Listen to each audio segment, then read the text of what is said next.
यह गाय इतनी गरीब थी कि चिंटू का पेट भरने के लिए बहुत मुसीबतों का सामना करना पड़ता था। गाय अपना दूध पूरे गांव को पिलाती थी, लेकिन फिर भी कोई उसकी मदद नहीं करता था। गाय चिंटू का पेट भरने के लिए गांव से दूर शहर में खाने की तलाश में जा रही थी। तभी उसने देखा कि एक आदमी आने वाले दिनों में रेस प्रतियोगिता का ऐलान कर रहा है और रेस जीतने वाले को 10 लाख रुपए का इनाम रखा गया था। गाय ने सोचा, मैं तो रेस नहीं जीत सकती, लेकिन चिंटू को रेस की तैयारी करवा सकती हूं। गाय अपनी गरीबी दूर करने का यह अवसर हाथ से नहीं जाने दे सकती थी।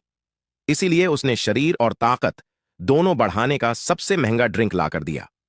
उसके बाद वह दिन रात एक करके गार्डन में जाकर दौड़ लगाने लगा। कुछ दिन बाद चिंटू पहलवान बन जाता है और रेस के लिए निकल जाता है।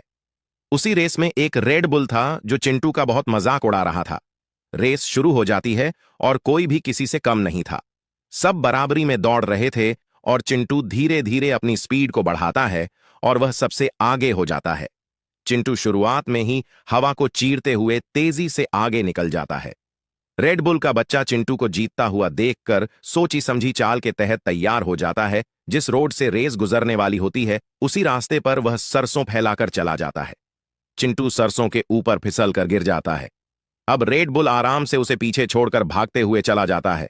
उसकी साजिश काम कर जाती है और रेड बुल इस रेस का विनर बन जाता है। रेड बुल को जीतता देखकर तभी उसी भीड़ का एक आदमी स्टेज पर आया और बोला, जीत चिंटू की ही है, क्योंकि मैंने सीसीटीवी में सब देख लिया है कि यह चिंटू को हराने की साजिश की गई है।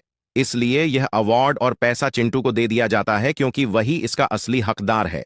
अगर आप लोग इंडियन हो तो चिंटू के लिए लाइक करके कमेंट में आई लव चिंटू लिखो।